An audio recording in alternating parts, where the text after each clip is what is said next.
Hello मेरे प्यारे दोस्तों, आपका स्वागत है आज हमारी नई वीडियो के साथ। हमने पिछली क्लास में थेल्स प्रमेय को सिद्ध करना सीखा था कि थेल्स प्रमेय में कैसे भुजाओं का अनुपात व रेखाएं समांतर होती हैं। थेल्स प्रमेय को हमने इसलिए पढ़ा था क्योंकि उसमें 6.2 में थेल्स प्रमेय का ही सारा प्रयोग है। दूसरी हमारी प्रमेय एक होती है थेल्स प्रमेय का विलोम। थेल्स प्रमेय का विलोम, थेल्स प्रमेय का विलोम। इस थेल्स प्रमेय के विलोम में क्या होता है कि इसमें हमें भुजाओं का अनुपात दिया होता है और हमें सिद्ध करना होता है कि बताओ जो दो भुजाओं को दो बिंदुओं पर अलग अलग बिंदु पर काट रही है, क्या वो रेखा दूसरी रेखा के समांतर है। थेल्स प्रमेय के विलोम में ये होता है। थेल्स प्रमेय का ठीक विपरीत होता है थेल्स प्रमेय विलोम। थेल्स प्रमेय में हमने क्या पढ़ा था कि एक रेखा दूसरी रेखा के समांतर है, क्या वो जिन जिन बिंदुओं पर काट रही है वो समान अनुपात में काट रही है, यानी जो अनुपात है उनका बराबर है या नहीं। लेकिन थेल्स प्रमेय के विलोम में क्या होता है, अनुपात तो बराबर होता है लेकिन क्या जो वो रेखा काट रही है वो दूसरी रेखा के समांतर है या नहीं। हमको थेल्स प्रमेय का विलोम ये होता है। ठीक, अब बात करते हैं हम प्रश्नावली 6.2 और 6.2 का ये पहला सवाल है। आकृति 6.17 फर्स्ट और सेकंड में डीई समांतर है बीसी के। डीई समांतर दे रखी है, दोनों आकृतियों में डीई समांतर दे रखी है किसके, बीसी के। फर्स्ट में ईसी और सेकंड में एडी ज्ञात कीजिए। हमें क्या करना है, फर्स्ट क्वेश्चन में हमें क्या ज्ञात करना है, ईसी। फर्स्ट क्वेश्चन में क्या ज्ञात करना है, ईसी, और सेकंड क्वेश्चन में क्या ज्ञात करना है, एडी। ठीक, तो अपनी क्लास को स्टार्ट करने से पहले हमारी वीडियो पर या हमारे चैनल पर जो लोग नए हैं कृपया करके हमारे चैनल को सब्सक्राइब करें, प्लस बेल आइकन पर प्रेस करें, जिससे कि हमारे YouTube channel math with KDS पर आगामी वीडियो जो भी अपलोड होगी उसका नोटिफिकेशन आप तक पहुंच सके। तथा हमारी वीडियो को ज़्यादा से ज़्यादा शेयर करें, लाइक करें, प्लस कमेंट करें। कमेंट करने के बाद फीडबैक दें कि हमारी क्लास आपको कैसी लग रही है। ठीक, तो न देरी करते हुए हम अपनी क्लास को स्टार्ट करते हैं। हमें इसमें मान ज्ञात करना है। हमें एडी का मान दे रखा है, डीबी का मान दे रखा है, एई का मान दे रखा है, हमें ईसी का मान ज्ञात करना है। हम जानते हैं कि जब किसी एक रेखा के समांतर दूसरी रेखा होती है तो थेल्स प्रमेय से हमें यह पता है कि उन भुजाओं का अनुपात कैसा होता है, बराबर। तो चूंकि डीई समांतर है किसके, बीसी के। ठीक, ये कह सकते हैं हम थेल्स प्रमेय से डीई समांतर है किसके, बीसी के। इसलिए थेल्स प्रमेय से, थेल्स प्रमेय से हम कह सकते हैं AD upon DB equal to AE upon EC. ठीक, एडी का मान कितना है, 1.5 सेंटीमीटर, और डीबी का मान कितना है, 3 सेंटीमीटर। एई का मान हमें 1 दे रखा है, ईसी का हमें क्या मान करना है, निकालना है। तो इसका क्रॉस मल्टीप्लाई कर देंगे तो ईसी बराबर हो जाएगा, ईसी बराबर 3/1.5। डेसिमल से ऊपर 0 आ जाएगी और 15 दूनी 30। तो ईसी का जो मान आएगा वो आएगा तुम्हारा 2 सेंटीमीटर। कितना, 2 सेंटीमीटर। एसी का जो मान आया है वो कितना आया है, 2 सेंटीमीटर। ठीक है, क्वेश्चन में हमें दे रखा है डीई समांतर है किसके, बीसी के। तो डीई समांतर है बीसी के, जब डीई समांतर बीसी के हो गई है तो हम थेल्स प्रमेय से कह सकते हैं कि एडी अपॉन डीबी बराबर एई अपॉन ईसी। एडी का हमने मान रखा 1.5, डीबी का मान 3 बराबर 1 अपॉन ईसी। क्रॉस मल्टीप्लाई करेंगे तो ईसी बराबर जो इधर गुणा में उधर क्या बन जाएगी, भाग में। तो 3/1.5 डेसिमल से हटाएंगे ऊपर 0 जाएगी, 15 दूनी 30, यानी ईसी की जो वैल्यू आएगी, जो ईसी आएगी वो कितनी आएगी, 2 सेंटीमीटर। ईसी कितनी आएगी, 2 सेंटीमीटर। अब दूसरे क्वेश्चन में हम देखते हैं दूसरे क्वेश्चन में हमें दे रखा है डीई समांतर बीसी दोनों में सेम है, चूंकि डीई समांतर है किसके, बीसी के, डीई समांतर है किसके, बीसी के, इसलिए थेल्स प्रमेय से, थेल्स प्रमेय से, थेल्स प्रमेय से हम कह सकते हैं AD upon DV, AD upon DV बराबर AE upon EC.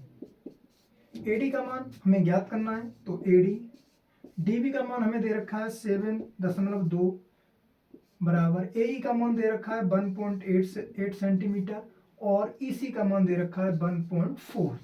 Cross multiply कर देंगे, क्रॉस मल्टीप्लाई करने के बाद आएगा एडी इंटू 5.4 इक्वल 7.2 इंटू 1/8। तो एडी बराबर हो जाएगा 7.2 गुणा 1.8 अपॉन 5.4। ठीक, चीज गुणा में उधर किस में जाएगी, डिवाइड में यानी भाग में। पॉइंट से पॉइंट हट जाएगा, पॉइंट से पॉइंट कट जाएगा, इस पॉइंट को मत हटाओ, ठीक, इसको हटा दो, इस पॉइंट से ये पॉइंट, 18×3 = 54। तो ये आएगा 7.2 अपॉन 3, पॉइंट आएंगे 0, 72 अपॉन 30, 6×6 6 दूनी 12, 6×5 30। ठीक, तो एडी बराबर हो जाएगा 12/5, 5 दूनी 10, 5 चौक 20, यानी एडी बराबर आएगा 2.4 सेंटीमीटर। कितना, 2.4 सेंटीमीटर। एडी की जो वैल्यू आएगी वो आएगी 2.4 सेंटीमीटर। कितनी, 2.4 सेंटीमीटर। ठीक, जब कभी भी आकृति में अनुपात दे रखे हैं, हमें किसी एक पर्टिकुलर उसका मान निकालना है, तो हमें सिर्फ थेल्स प्रमेय से जब रेखा समांतर दे रखी हो, एक रेखा दूसरी रेखा के समांतर हो और उनका हमें अनुपात दे रखा हो, तो हमें ज्ञात करने का तरीका है सीधा सीधा थेल्स प्रमेय लगा दीजिए। डीई समांतर है बीसी के, एडी अपॉन डी बराबर ए अपॉन ईसी। ऐसे ही आगे करके हम क्वेश्चन को कैसा कर देंगे, सॉल्व कर देंगे। तो चलिए आगे बढ़ते हैं न देरी करते हुए अगले क्वेश्चन की तरफ।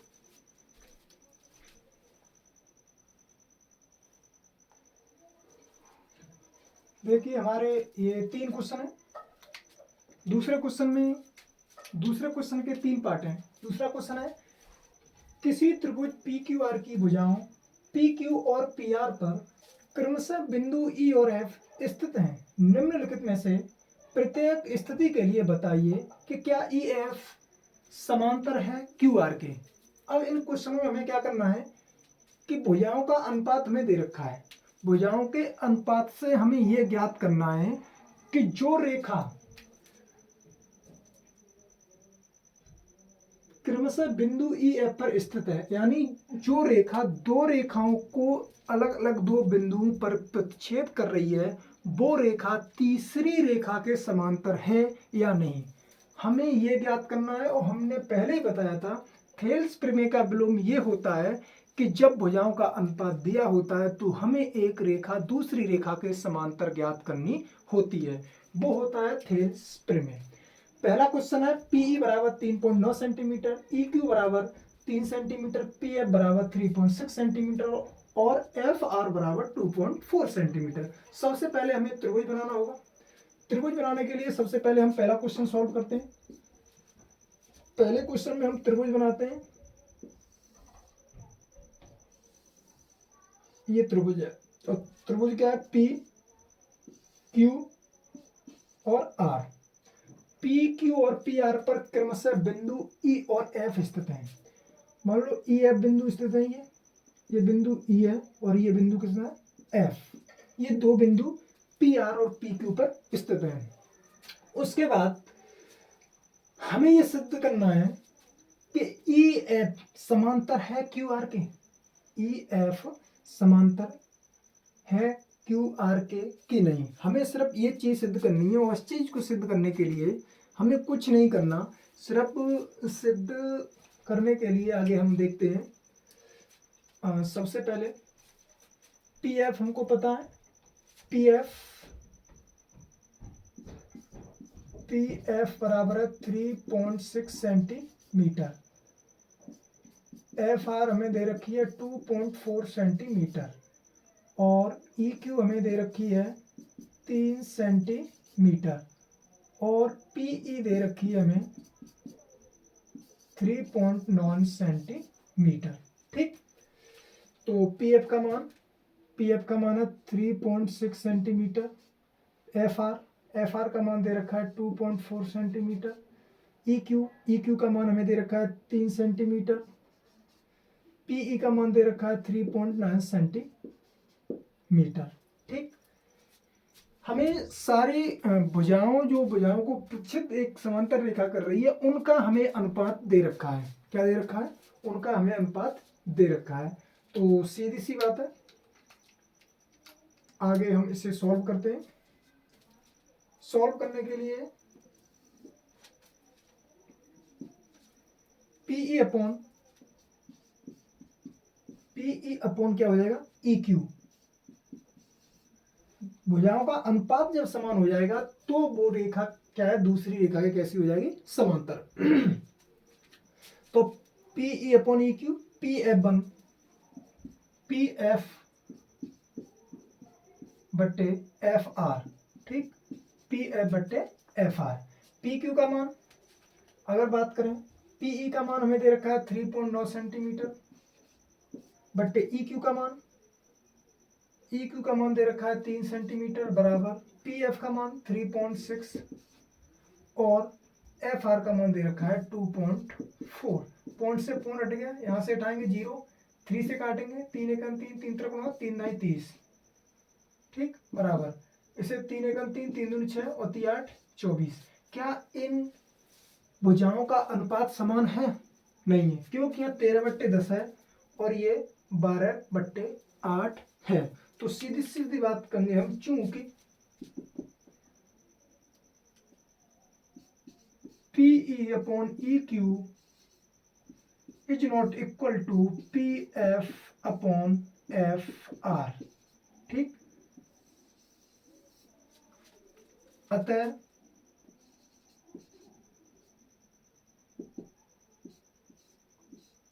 डीई समांतर नहीं है किसके? ई एफ है, सॉरी, अतः ई एफ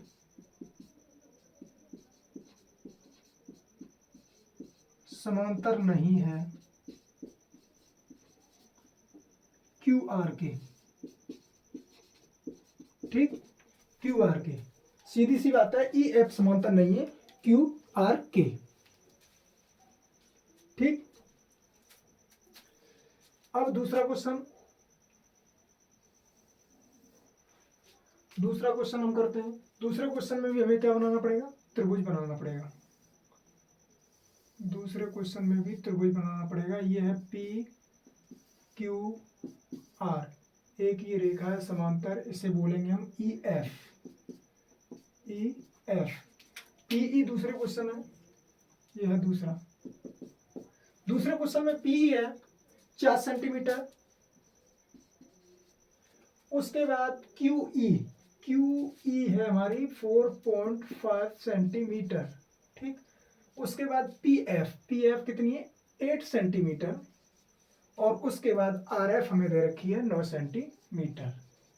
ठीक, तो अनुपात बराबर करना है, तो सीधी सी बात है, पीई अपॉन ई क्यू बराबर है P F upon F are. तो जो पीई का मान कितना है? 4 सेंटीमीटर। ई क्यू का मान 4.5 सेंटीमीटर। पी एफ का मान 8 सेंटीमीटर। एफ आर का मान 9 सेंटीमीटर। पॉइंट हटाएंगे, 0 आ जाएगा। पनवट्ठे 40 और पनिम 45, तो 8/9 बराबर 8/9। ठीक, तो बस चूंकि पीई बट्टे ई क्यू बराबर है पी एफ बट्टे एफ आर, इसलिए थेल्स प्रमेय के विलोम से, थेल्स प्रमेय के विलोम से हम ये कह सकते हैं, थेल्स प्रमेय के विलोम से हम ये कह सकते हैं कि ई एफ समांतर है किसके, क्यू आर के। ठीक, नोट कीजिए। उसके बाद हम तीसरा क्वेश्चन कराएंगे।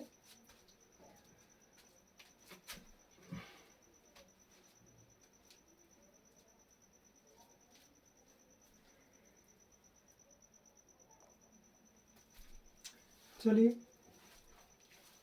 अब देखते हैं अपना तीसरा क्वेश्चन।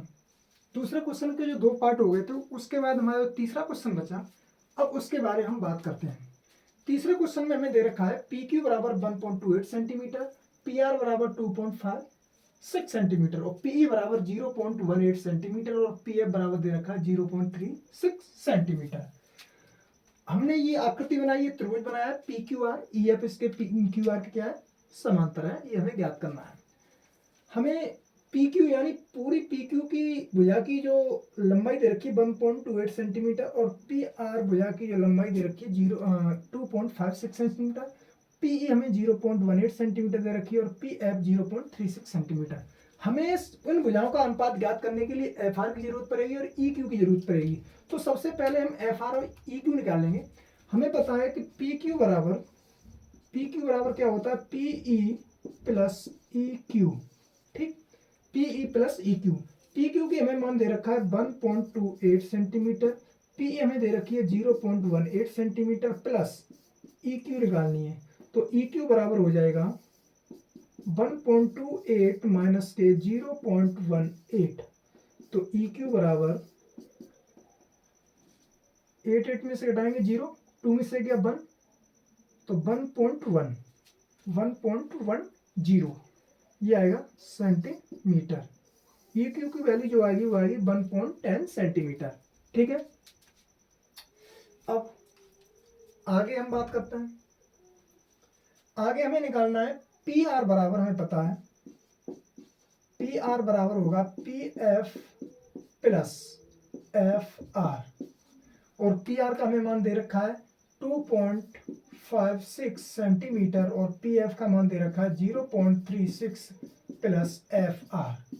हमको क्या निकालनी है, एफ आर। तो एफ आर बराबर हो जाएगा 2.56 माइनस 0.36। तो एफ आर बराबर हो जाएगा 6 में से 6 0, 5 में से गए 3 2 और ये बचेगा 2.20 सेंटीमीटर। ठीक,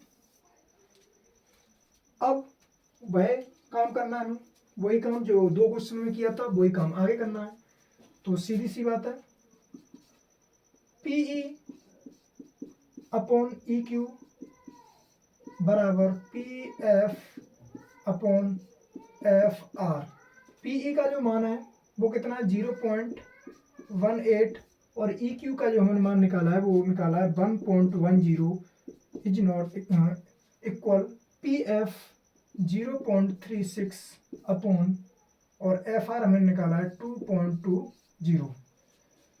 तो आगे बात करते हैं। सबसे पहले इसको पॉइंट से पॉइंट हट जाएगा और यहाँ से भी पॉइंट से पॉइंट हट जाएगा। तो ये बचेगा 18/110 बराबर 36/220। अगर 2 से काटे 2 में 18 और 2 से काटे 55। ठीक है, और 2 से काटे हम सीधा सीधा से 4 से काट देते हैं। 4 में 36, 4 पन्ना 20 और 4 पन्ना 20। तो ये आएगा 9/55 बराबर 9/55। ठीक है, चूंकि पीई बट्टे ई क्यू बराबर है पी एफ बट्टे एफ आर, इसलिए थेल्स प्रमेय के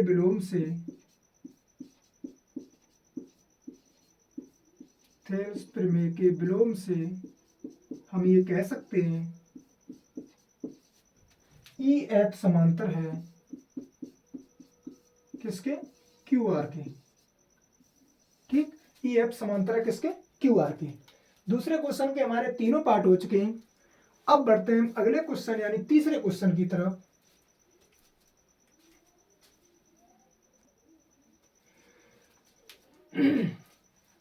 हमारा दूसरा क्वेश्चन है, माफ करना, तीसरा क्वेश्चन है आकृति 6.18 में यदि एल एम समांतर है सी बी के और एल एम समांतर है सी डी के, अगर जिस चीज समांतर हो तो सिद्ध कीजिए कि ए एम बट्टे ए बी, ए एम बट्टे पूरी ए बी, ए एम बट्टे ए बी और ए एन बट्टे ए डी, ए एन समांतर है ए एन के और ए बी समांतर है ए डी के। हमें ये ज्ञात करना है। हमने थेल्स प्रमेय में ये चीज सिद्ध करना जानी थी। इसी के थेल्स प्रमेय के आधार पर ही इस एक्सरसाइज में सारे क्वेश्चन हैं। ठीक, अगर हमें थेल्स प्रमेय हमने अगर पिछली क्लास आपने अच्छी तरह से देखी है, थेल्स प्रमेय को अच्छी तरह से समझा है। सबसे पहले मैं आपसे कहता हूं कि त्रिभुज की फर्स्ट क्लास देखें, फर्स्ट क्लास के बाद उसकी सेकंड क्लास में थेल्स प्रमेय किस तरीका से हमने निकाली है, उसके अकॉर्डिंग हम क्वेश्चन को प्रश्नावली में कैसे सॉल्व करेंगे उसको जानना बहुत जरूरी है। तो चलिए हम अपने तीसरे क्वेश्चन की तरफ चलते हैं। तीसरा क्वेश्चन कह रहा है कि जो हमें प्रूव करना है ए एन बट्टे ए बी बराबर ए एन बट्टे ए डी। सबसे पहले किसी भी क्वेश्चन को सॉल्व करने से पहले दो तीन चीजों को ध्यान रखना बहुत जरूरी है। सबसे पहले हमें क्वेश्चन में ये देखना होता है कि क्वेश्चन में दिया क्या है, प्लस उसके बाद हमें ये देखना है कि सिद्ध क्या करना है। उसके बाद क्वेश्चन को उसी के आधार पर आगे बढ़ाएंगे। अगर हम बात करें तो सबसे पहले हम बात करेंगे दिया है, कुछ नहीं करना, सिर्फ सबसे पहले दिया है। अगर बात करें फर्स्ट कंडीशन में हमें दे रखा है एम एल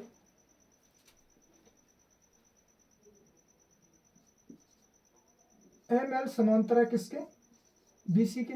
ठीक, और एल एन समांतर है सेकंड में, एल एन समांतर है किसके, सी डी के। जिस चीज हमें दे रखी है वो हमें जो सिद्ध करना है, सिद्ध क्या करना है,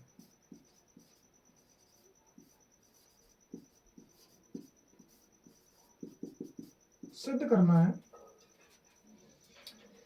हमको सिद्ध करना है ए एम बट्टे ए बी बराबर ए एन बट्टे ए डी। ये चीज हमको क्या करनी है, सिद्ध करनी है। ठीक, तो सबसे पहले हमने जैसे थेल्स प्रमेय में, जिस थेल्स प्रमेय में जैसे हमने वो प्रमेय को सिद्ध किया था, वैसे ही इसमें एक चीज को ध्यान रखना है कि हमें एक एक भुजा को लेकर चलना है। सबसे पहले हम इस भुजा की बात करते हैं, ए बी भुजा की। अगर ए बी भुजा की बात करेंगे तो हम सबसे पहले डालेंगे उपपत्ति। उपपत्ति की बात करें तो उपपत्ति में हम देखेंगे कौन से त्रिभुज की बात करेंगे, ए बी सी, यानी ए यहां से ए बी सी। ठीक, ये त्रिभुज हो गया ए बी सी।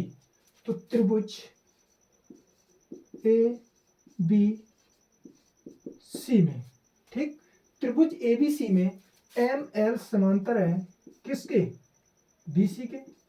जब एम एल समांतर है बी सी के हमें दे रखी है तो थेल्स प्रमेय से, थेल्स प्रमेय से हम कह सकते हैं कि ए एम बट्टे एम बी, ए एम बट्टे एम बी बराबर हो जाएगा ए एल बट्टे एल सी, ए एल बट्टे एल सी। ये हो जाएगा समीकरण फर्स्ट। ठीक, ये क्या हो गया, समीकरण फर्स्ट। ऐसे ही अब हम दूसरे त्रिभुज की बात करेंगे, त्रिभुज ए डी सी। त्रिभुज ए डी सी में थेल्स प्रमेय से, किससे, थेल्स प्रमेय से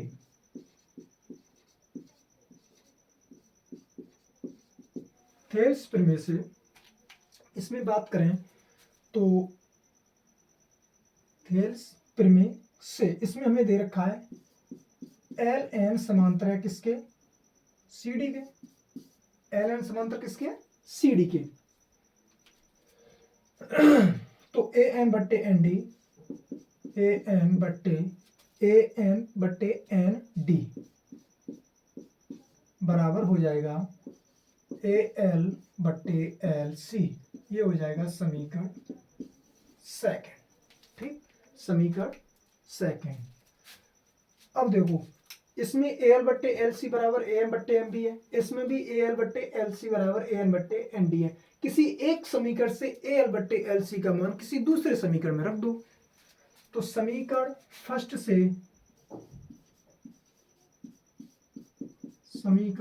से मान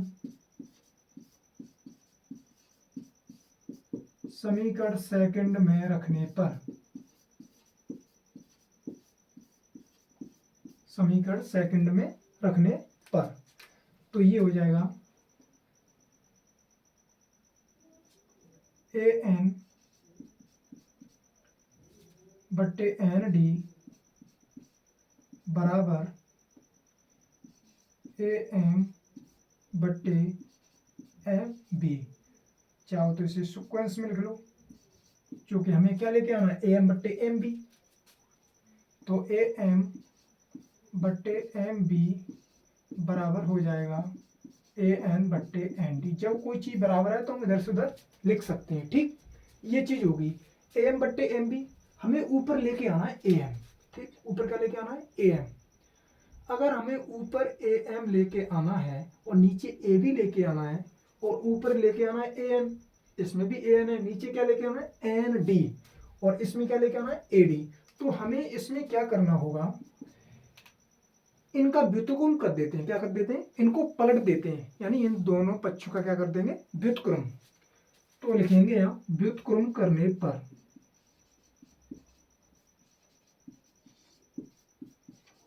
आप कह रहे हैं कि व्युत्क्रम क्यों किया है। अब देखो यहाँ पर ये है ए एम बट्टे एम बी और ये है ए एन बट्टे एन डी, लेकिन ए एम तो आ चुकी है, लेकिन नीचे ए बी लेके आनी। यहाँ क्या है, एम बी। क्या है ये, एम बी, और लेके क्या नहीं है, ए बी। जब हम इसका व्युत्क्रम कर देंगे तो पूछे क्या, ऊपर क्या पहुंच जाएगा, एम बी।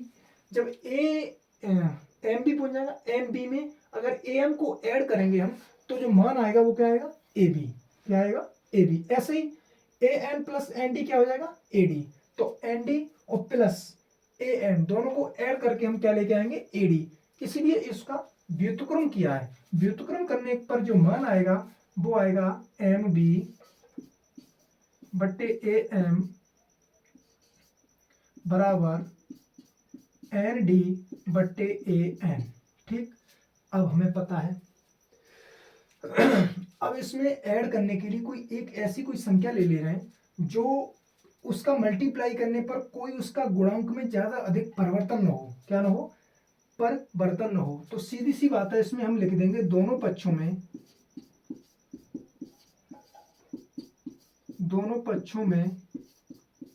+1 करने पर तो क्या हो जाएगा, एम बी बट्टे ए एम +1 बराबर एन डी बट्टे ए एम +1। ठीक, क्योंकि अब देखो जब एलसीएम लेंगे हम तो ए एम नीचे हो जाएगा एलसीएम में। ठीक, तो ऊपर क्या हो जाएगा, M B plus A M. M B plus A M क्या हो जाएगा, ए बी। तो बस निकालो।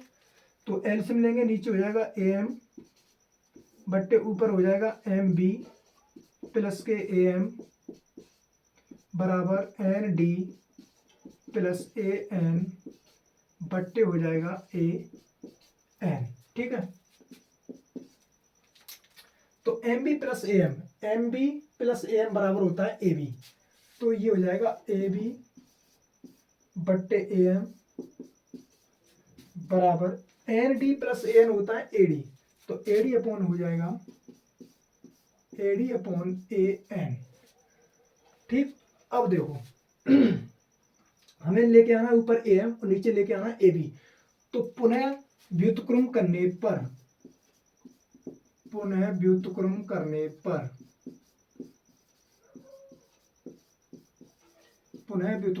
पर तो ये आ जाएगा ए एम बट्टे ए बी बराबर ए एम बट्टे ए डी। ये हो गया हमारा क्वेश्चन। ठीक अब देखो दोबारा देखो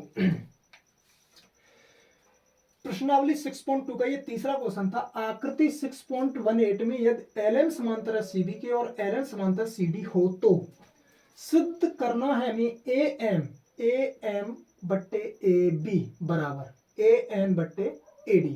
ठीक, हमें ये पता है, हमने थेल्स प्रमेय में जाना था कि किसी भी थेल्स प्रमेय हमने सिद्ध किया था, सबसे पहले एक भुजा ली, उसके बाद दूसरी भुजा ली। ऐसा ही क्वेश्चन में हमें करना है। सबसे पहले किसी क्वेश्चन को शुरू करने से पहले मैंने पहले बताया है, उसमें लिखते हैं दिया है। उसमें क्या क्या दिया है? दिया है फर्स्ट में ML समांतर दे रखी है किसके? ML समांतर किसके? BC के, और LN समांतर किसके? CD के। सबसे पहले हम दो त्रिभुज है, एक ये और एक ये। सबसे पहले हम त्रिभुज लेते हैं A, ये वाला त्रिभुज लेंगे A B C और D। त्रिभुज ABC में, त्रिभुज ABC में, ABC में दे रखा है ML समांतर किसके? BC के। तो थेल्स प्रमेय से AM बट्टे MB बराबर AL बट्टे LC, AM बट्टे MB बराबर AL बट्टे LC, ये हो गया समीकरण फर्स्ट। उसके बाद हम लेंगे त्रिभुज ये वाला त्रिभुज ACD। कौन सा? त्रिभुज ACD। तो त्रिभुज ADC में कह लो या त्रिभुज ACD कह लो। त्रिभुज ADC में LN समांतर किसके? CD के। तो थेल्स प्रमेय से AN बट्टे ND और AL बट्टे LC, ये हो जाएगा समीकरण सेकंड। ठीक, अब हमें पता है क्योंकि AL बट्टे LC का मान ये है और AL बट्टे LC का मान ये है, एक तरफ दोनों चीज कैसे बराबर, तो हमें किसी एक से मान उठा के किसी दूसरे समीकरण में रखना है। तो समीकरण एक से मान समीकरण सेकंड में रखने पर तो AN बट्टे ND बराबर AM बट्टे MB। ठीक, हमें इसमें पहले AM AB लेके आनी, तो हमें इसे इधर लिख सकते हैं AM बट्टे MB बराबर AN बट्टे ND। ठीक, अब हमें पता है कि AM बट्टे MB दे रखा है।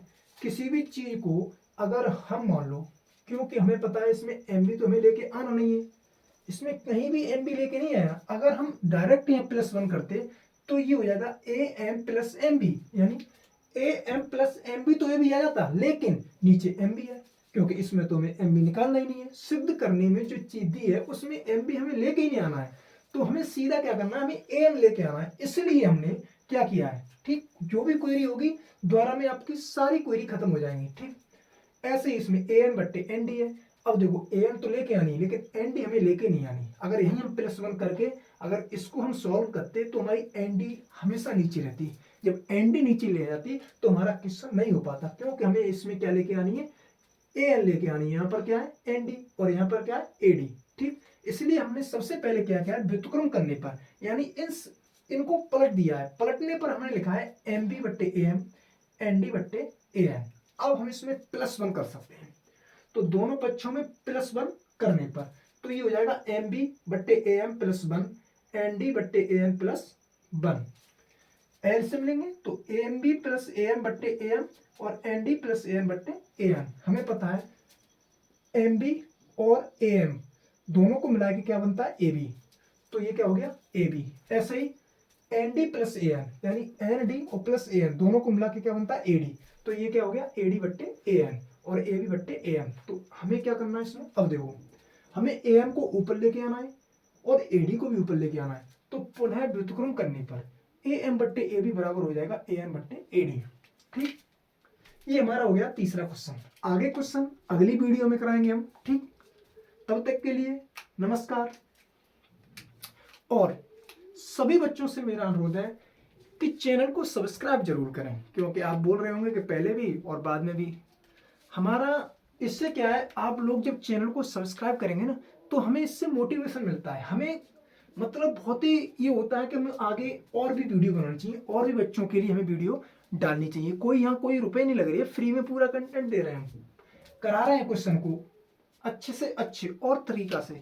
ठीक, इसलिए ज़्यादा से ज़्यादा लोगों को शेयर करें और एक छोटा सा काम करना है, बस बेल आइकन पर प्रेस करना है, बटन दबा के ऑल नोटिफिकेशन चालू करना है और लाइक करनी है और कमेंट करनी है, और ज़्यादा से ज़्यादा अपने दोस्तों, फ्रेंडों, भाई और बहनों को क्या करनी है? वीडियो शेयर करनी है। बस इतनी, आज के लिए इतना ही। फिर मिलते हैं अगली वीडियो में। नमस्कार, जय हिंद, जय भारत।